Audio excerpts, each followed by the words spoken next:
Alrighty, welcome to the first episode of Authentically British. This is my Let's Play / game reviews channel.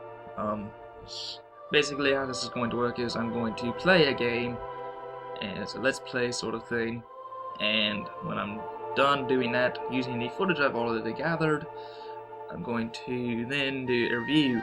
So basically, here is the opening to Final Fantasy V. It's actually pretty cinematic for an SNES game. Some background information, this is actually never released to the West on the SNES until Final Fantasy Anthology came out, which is the version we are playing here. It was actually thought that Western audiences wouldn't receive it well, so keep that in mind with some of this, because it is sort of cheesy and corny, and this translation actually is not that great.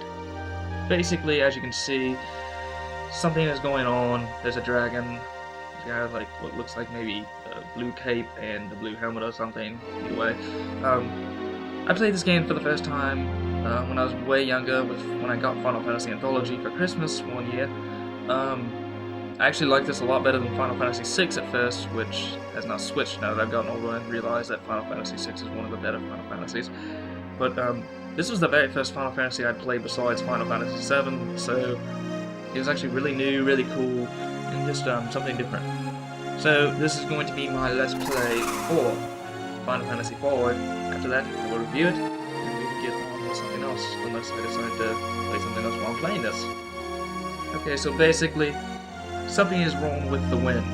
As King Tycoon has just said, he is now flying away on his dragon to go check it out, leaving Rena back at the castle. Actually, translation error. Her name is actually Lena, I guess. I'm not sure about translations. I'm not looking it up. This game isn't worth looking it up, honestly. But anyway, here's a pirate ship. See more of these guys later.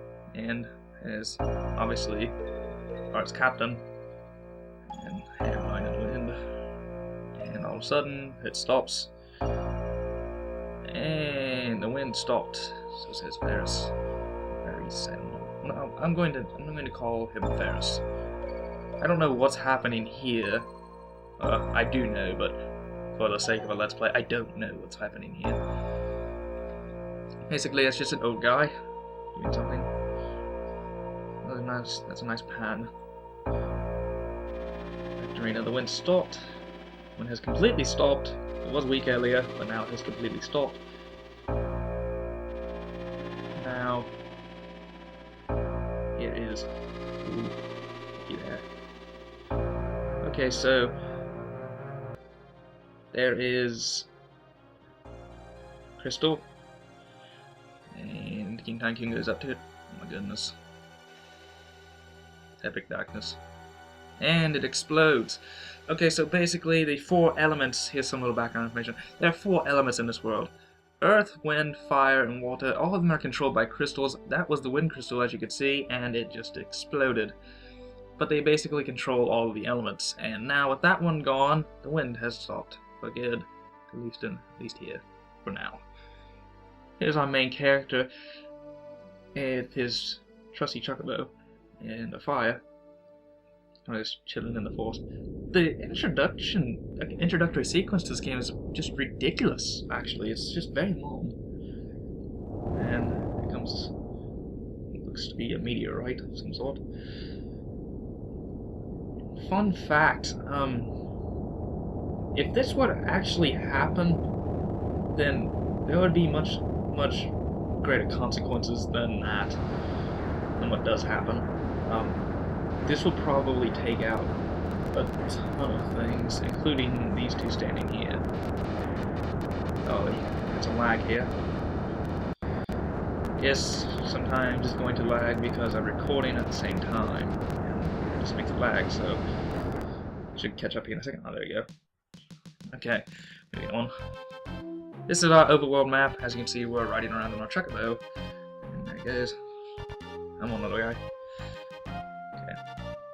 There's that meteorite. Tycoon Media. Wait here, Boko.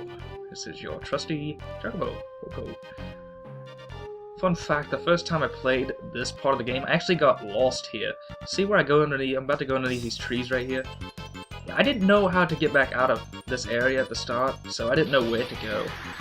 And it took me maybe 10 minutes to find the way to get out. It was kind of sad. But I was only like, you know, maybe 8 at the time, maybe. I don't know exactly when this came out.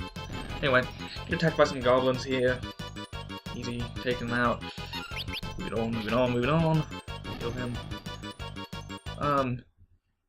When it comes to this, when it comes to story scenes, I will, let's see, how am I going to do this? Okay, when it comes to story scene fights, I will skip things. Like, when it comes to story, how can I explain this? When it comes to storyline fights, like bosses and things that are important to storyline, I will show those fights, but I will try to skip out on other fights. Otherwise, because I mean, it gets really boring and can drag down the game. Because this game has a lot of random battles. Okay, the original name for this guy on the anthology version is actually Bots. So let's type in Bots. I actually don't know what his real name is. I think it might be like actually Butts, which is kind of funny. But translation-wise, here he's Bots. He meets this pink-haired girl called Rena. Only Bots, blah blah blah. Get through all this little meme stuff. And there's this giant meteorite right here. Obviously, she was right there, and it doesn't kill her at all. Funny. And obviously, there is just it's completely intact, which is just ridiculous scientifically. I mean, that thing would be gone. It would be a huge crater. That thing would no longer exist. So obviously, this isn't your normal meteorite. Anyway, we hear somebody rumbling, and it's the old man that we saw earlier. I don't know what he's doing here. Well, I do, but you don't, or do you? Anyway, he's basically hit his head and has amnesia. I think I'm going to read off more now, out loud, like typical Let's Plays, even though I hate that so much. It's just like, play the game. I think I just want to do more of a commentary rather than a Let's Play. So, I think that's what I'm going to do. Anyway, this is a pilot episode, so I really don't care how well this one turns out. I know it's not turning out terribly bad so far, I don't think. Anyway, we have Galuf is his name. I think that's how you pronounce it. Don't hate me for pronouncing these names wrong, I'm not looking into it. Anyway, we have the trees, forest, and it looks like Rena and Galuf are going to move on and go to the Wind Shrine. And you have decided that you're not going to go with them. It's actually surprising for a game like this, but you've decided to not go with them. Anyway, moving on, moving on, moving on. Run, run, run. I guess in the original SNES version you couldn't run, so I mean, in the Anthology you can run, which makes the game much, much shorter, I assume. And moving back on, and we are out. So basically, finally, after that huge intro sequence and barely any gameplay, we're finally going to start playing the game, but I'm going to cut off here real short, actually.